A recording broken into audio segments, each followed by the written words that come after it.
Okay, part two, because we got cut off on the first part.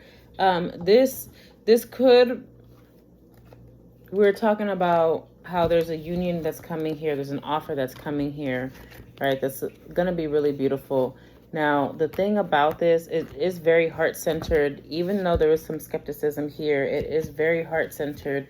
And there's still some hesitancy here, right? In regard to passion specifically. Now, if this is a love connection, the passion is usually more obvious outward expression, gestures of romance and love and sensuality, things like that.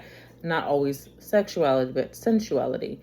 However, if this is not a romantic connection, then this could be in regard to the way that somebody is passionate about how they express themselves or certain things that are important to them.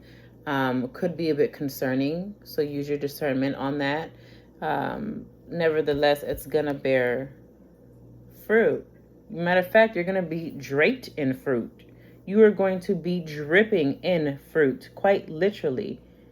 This is fruition at its finest. But this is the King of Pentacles, and the King of Pentacles is the most stable, grounded of them all. Pentacles is earth, okay? You need to understand that there is a level of accountability when it comes to your intuition, when it comes to the things that you know deep within that you have been getting in the way of, or maybe this other person was getting in the way of.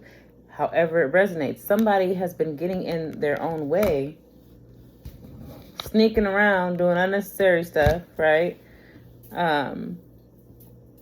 Or if it wasn't you or somebody else, it's just people around you that have been getting in the way of things.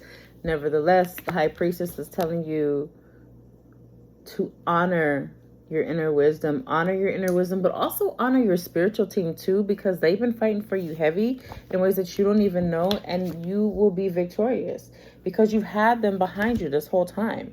Okay, the juxtaposition of the dark and the light, like, you got to understand it's levels to this. It's not just black and white. It's, like the whole 50 Shades of Grey thing. Like, it's 50 Shades of hella other dimensions and colors too. Like, it's never just one or the other. It's always going to be levels in between. But look, you see how the moon is down here? This moon that was up here is now down here because the High Priestess came in and said, fuck what you talking about over here trying to hide from this illumination. You in denial. Okay, I see you. But guess what? Since you want to go inward, here's the truth of it all. And you can't escape this illumination. You simply cannot. Because going inward is still going to be a lesson for you. Okay? You're going to be victorious in this. And it's going to be so beautiful. There's not much work that's left to be done. That's not to say that you won't continue working. There's always going to be work to do. But in this particular scenario, there's not a lot of work left to get things aligned. For movement, for this forward movement that you have coming here. Okay. Yeah, because you see how we literally just went from this little tiny moon over here when somebody was in denial, when somebody was getting in the way, to having the High Priestess who pulled it down and said, you can't escape this. Matter of fact, we're going to reign over even this very little thing that you were scared of. We got this, right? But now you got the moon in full force.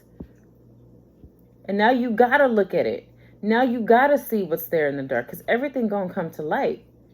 Right? But also you still got the two pillars here, the juxtaposition, like the contrast. It's a lot of twos. You got two swords here, two pillars here, the Two of Cups. There is a very, very, very sacred union that's going to be so fruitful for you. If the two of you, or you and the person, the organization, align properly, if you are able to really go within, to not get in your way and in each other's way for this fruition to happen. But it's gonna happen. It's gonna happen, okay? Now, if this is a love reading for my collective, what do they need to know? If this, now for the rest of y'all, this is where you can cut it. I will see y'all next time. Thank you for being here. But for those of y'all who feel like this is a romantic connection, what does Spirit have to say? Ooh, okay, that's enough. The Chaser, the Snake, Death, and the Dragonfly. Interesting. Fear of abandonment, chasing codependencies. Yeah, that's getting in your own way. The Snake, competition and enemy. The other woman looking over, quite literally looking over your shoulder. Y'all, you see that? It says